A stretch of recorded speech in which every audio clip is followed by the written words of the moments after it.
అక్షరం మీది ప్రేమ, ఆయుధం మీది ప్రేమ విడదీయలేనంతగా కలిసి నడిచిన విప్లవ కవి కౌముది. విప్లవ కవిత్వంలో అజ్ఞాత సాయుధులు సృజించిన సాహిత్యానిది కీలక భూమిక. ఆ వరుసలో కౌముది పదునైన కవి, బలమైన కవి.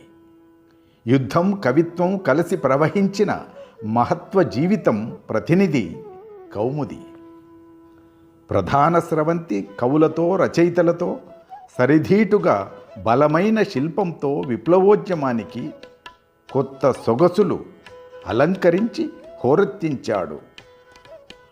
అడవిలో దళం నిద్రపోతున్నప్పుడు, వెన్నెల్లో ఒంటరిగా సెంట్రీ కాస్తున్నప్పుడు కౌముది కావలితో పాటు కవిత్వం దరిచేరింది.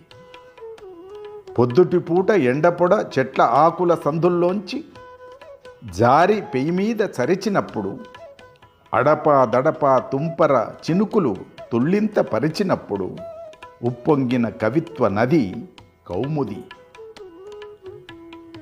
ఎక్కడెక్కడి కన్నీళ్లను ఒక్కటి చేయగల ఆర్ద్రమైన చూపు ఆయనది.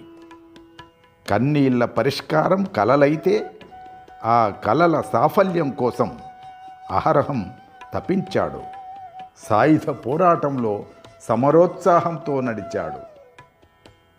సమాజం కోసం ప్రాణాలు త్యాగం చేశాడు.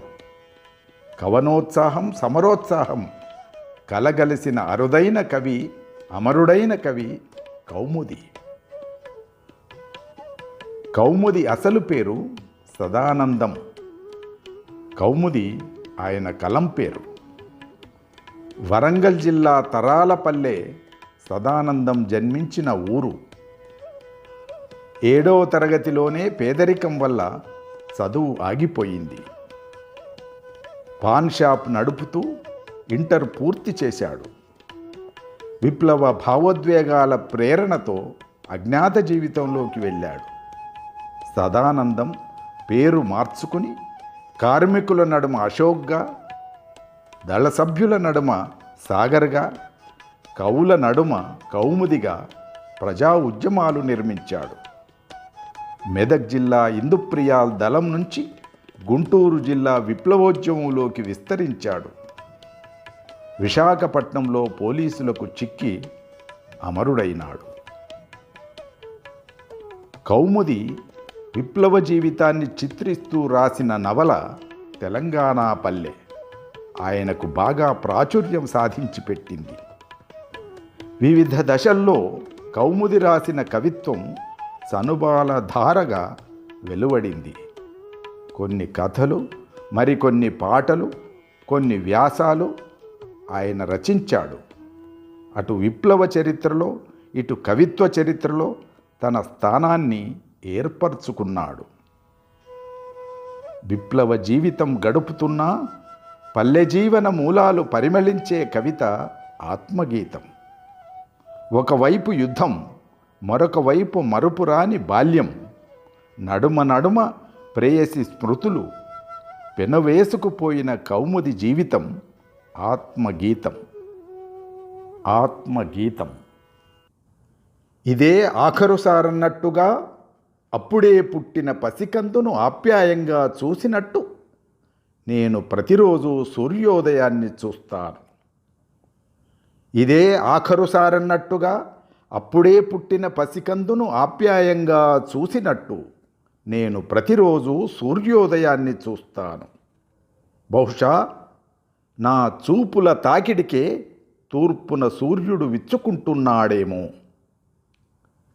వేట నుండి నన్ను రక్షించేది నా సమస్త అంగాల్లో రక్తచలనం లేని ఓ అంగమే అనలేను. అర్ధరాత్రి సహితం నా పాదాల సవ్వడికి 2 చేతుల్ని ఆకాశమంతా విస్తరించి నన్ను అల్లుకుపోయే పల్లెతల్లి లేకుంటే నేనెక్కడ? అర్ధరాత్రి సైతం నా పాదాల సవ్వడికి 2 చేతుల్ని ఆకాశమంతా విస్తరించి నన్ను అల్లుకుపోయే పల్లెతల్లి లేకుంటే నేనెక్కడ? కోటి దుఃఖాలకు రాగం కడుతూ బతుకుల బాధామయ గీతమై పల్లెవాకిట్లో నిలుస్తాను. అప్పుడొక విముక్తి సంకేతం నేలను నిలువునా చీల్చుకుని తల పైకెత్తుతుంది.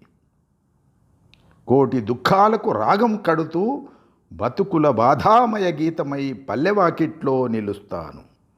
అప్పుడొక విముక్తికి సంకేతం నేలను నిలువునా చీల్చుకుని తలపైకెత్తుతుంది. నన్ను సాగనంపుతూ సప్త సముద్రాల్ని కనుకొలుకుల్లోనే ఉప్పొంగించుకొని రాల్చిన కన్నీటి చుక్కల్ని ఏరుకొని నా తూటాల పోచ్చులో నింపుకొంటాను. నన్ను సాగనంపుతూ సప్త సముద్రాల్ని కనుకొలుకుల్లోనే ఉప్పొంగించుకొని రాల్చిన కన్నీటి చుక్కల్ని ఏరుకొని నా తూటాల పోచులో నింపుకుంటాను. సూర్యోదయానికి మధ్యన నేనెన్నోసార్లు అస్తమయానికి చేరువవుతుంటే తెంచుకోలేని పల్లె బంధం నా చుట్టూ ఆర్తిగా మూలుగుతుంటుంది. నేనెన్నోసార్లు సూర్యోదయానికి మధ్యన అస్తమయానికి చేరువవుతుంటే తెంచుకోలేని పల్లె బంధం నా చుట్టూ ఆర్తిగా మూలుగుతుంటుంది. కరిగిపోని కలలు, విడిచిపోలేని స్నేహాలు, కన్నులు చెమర్చే కవిత్వం, కాసింత సంగీతం. కరిగిపోని కలలు, విడిచిపోలేని స్నేహాలు, కన్నులు చెమర్చే కవిత్వం, కాసింత సంగీతం. నుదిటి మీద ప్రియురాలి వెచ్చటి ముద్దును అందుకోలేని అగాధంలోకి ఎవరో విసిరేసినట్టుగా ఉంటుంది. నుదుటి మీది ప్రియురాలి వెచ్చటి ముద్దును అందుకోలేని అగాధంలోకి ఎవరో విసిరేసినట్టుగా ఉంటుంది. జీవానికి నిర్జీవానికి మధ్యన పండుబారిన ఆకులా కదులుతున్న క్షణంలో నా అరికాలి కంటిన దుమ్మును సైతం అపురూపంగా ముద్దాడాలనిపిస్తుంటుంది.